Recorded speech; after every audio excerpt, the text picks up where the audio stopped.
Hi guys! Here we are again, talking about coaching. I'm here with Yannick and Sivash. And today's question is, do you give your coaching clients homework? Uh-huh. Well, I guess like most questions, it depends. Okay, I thought it might.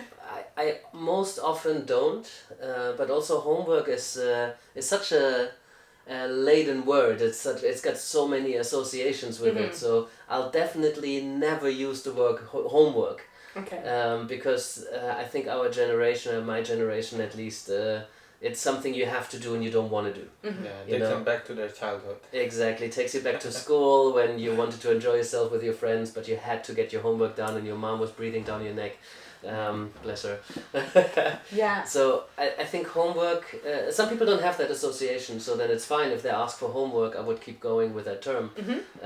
If they ask for things they can do in the meantime, I'd much prefer them to know what they need to be doing and that we have agreed that it has come out of them during our session.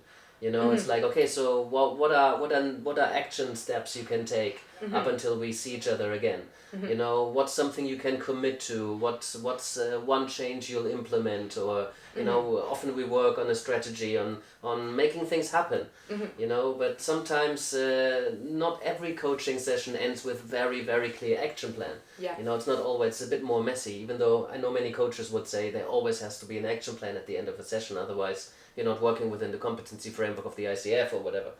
I think see, some okay. sessions they end and you kind of go away with that, you mentioned existential coaching at some point, where you just have to kind of process some stuff. A lot of stuff has come up, you just kind of need to make sense of that. And but I had clients who say, well, what can I do between sessions? So if they haven't come out of the coaching session, ideally from them, it's like, oh yeah, I know what I need to do. I need to do this, I need to do that. If they want me to give it to them, then I get, first of all, curious about their relationship towards guidance and being guided and being sort of told what to do.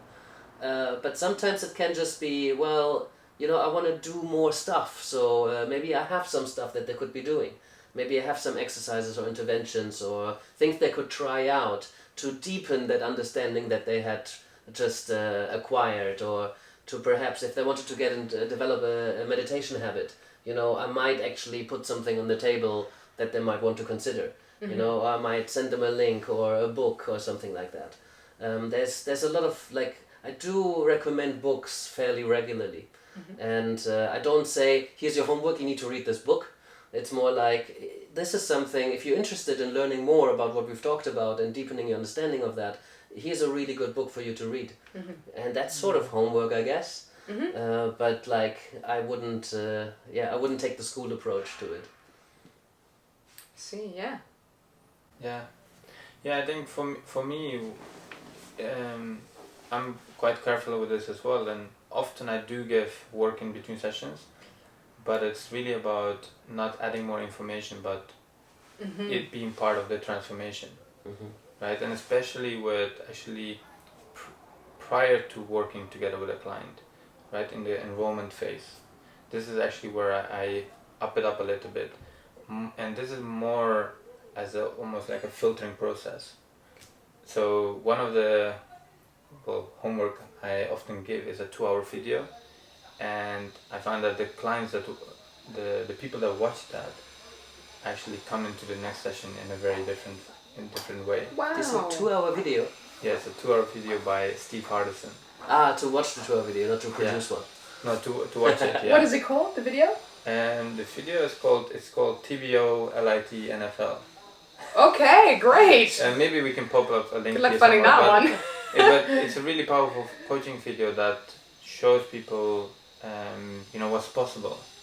Wow, okay. And I think, there's a shorter video, like 30-40 minutes, but I always just put a little message and I say, if you decide to watch it, I suggest you watch the long one.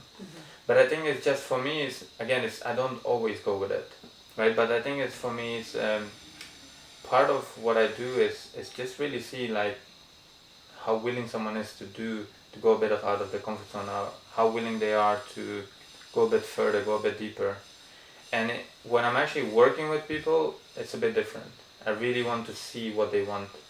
So I'm working, for example, with a CEO who doesn't have a lot of time. So if there are exercises that I find useful, I do it inside the sessions. Mm-hmm. And with others, again, I have clients that say, hey, I love some more exercises, I love some more work.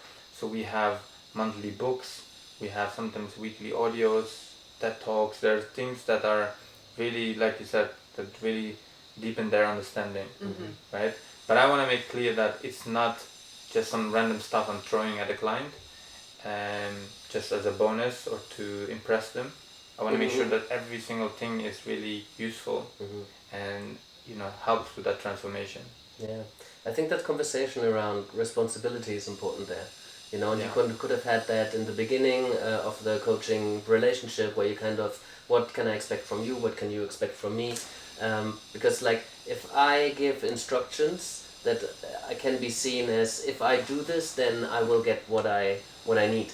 Right. You know, and I'm not there, and I cannot be 100% sure whether this particular homework or this kind of thing that I offer them would actually, I'm not making promises just because there's some stuff that could be helpful, so I think that's important to know. It's like, I don't give you the 10-step process and then you just, follow all the instructions and then you live your dream life. Yeah. It's interesting. I mean, I'm still kind of straight out of school, and I haven't really. Yeah, I guess my approach to it would be, I would invite the client at the end of our conversation, like, following the conversation we've had, is there anything you'd like to work on or do between now and our next session?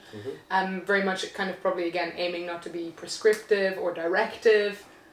But yeah, the idea of giving homework or working in that way seems interesting too. So that's going to be something to think about. I think it depends on your coaching style. Yeah. Because what I often say is, who you are is how you coach.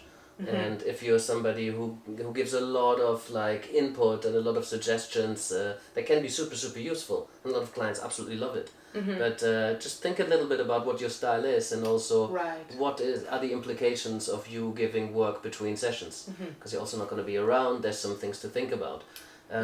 If you're still in training, experiment.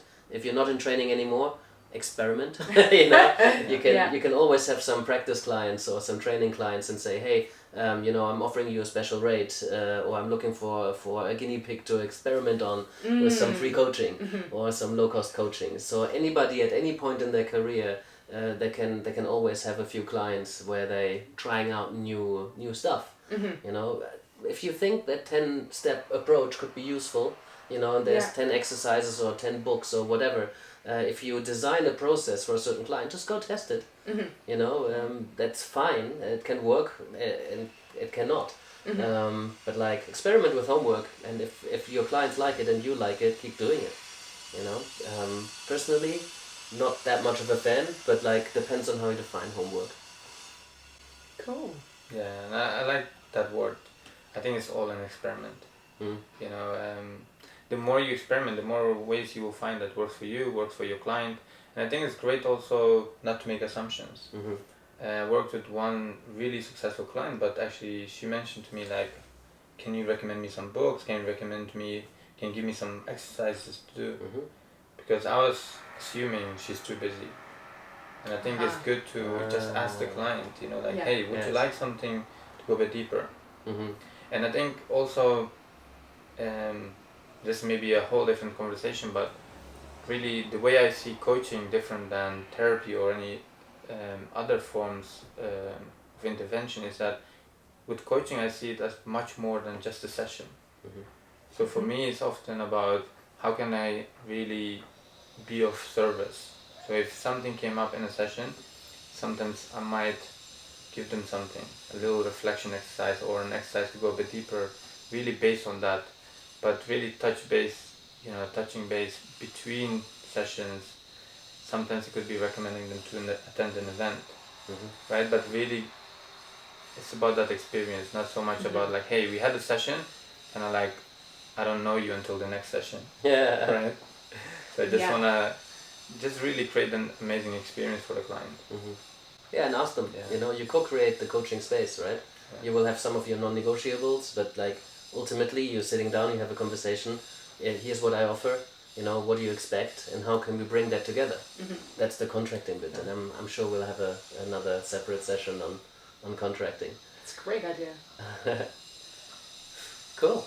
So I think that's, you asked the question, right? That's good. Yeah, I feel like I've learned a lot in this session. So yeah, thanks guys. Right on time. Brilliant. Cheers. Hey guys, if you enjoyed that, you know what to do. Hit subscribe and send us a question. See you next time.